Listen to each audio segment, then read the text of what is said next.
गुरुपाली ग्रामवासी विभिन्न समस्या को नहीं विराज स्टील गेट सम्मुखें शांतिपूर्ण भाव में धारणा देते।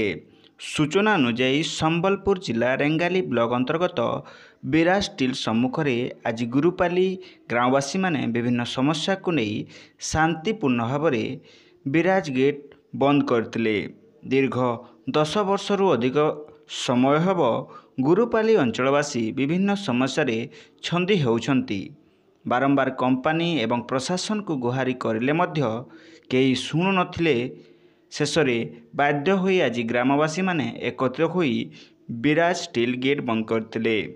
कंपानी कर्तृपक्ष बहु बुझासुझा करिया परे शेष में पुलिस कंपानी कर्तृपक्ष एवं ग्रामवासी मिलित आलोचना परे ग्रामवासी माने विभिन्न समस्यार समाधान करिया पई कंपानी कर्तृपक्ष प्रतिश्रुति देला परे शेष में ग्रामवासी माने विराज स्टील गेट्रु ओहरीथिले।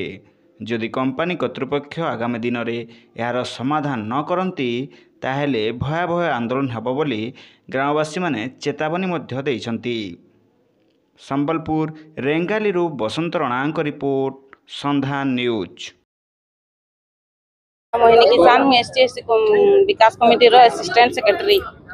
आमे इनके विराज सामने धारणा देतलो का दिले देतलो सेटा हमर किछिटा दाबी थिला इनके काली डिस्कशन हैला जिनके पूरण नि करूं बोली कहले सेति लगी आमे आज इनके फोन करबार के आसी सेति दाबी मधर गुटे थिला पानीय जलर थिला गुटे तापरे नियुक्ति गुटे थिला आउ गुटे थिला प्रदूषण आ गोटे पार्किंग रो थिला आउ हमर गोटे गाँव रे कल्याण मंडप टे करबा लगे कहिछु एते भितरु से माने किछि दिन टाइम देइछन आ से टाइम भितर नि करले हमें फेर गा ई धारणा ती बसु कम से कम 6 मास बसेला टाइम देइ आसु हां तो एटा भी तोरे टाइम दिसन जति नै करले किछि नै करले बे आउ माने फेर आउ धारणा माने दीर्घ दिन पई धारणा रे बसु बोली भाबिछु बाबू छु के आशा करिछु जति भी करबे बेले भले नेला बहुत दिन लागि बसु बोली कहछु।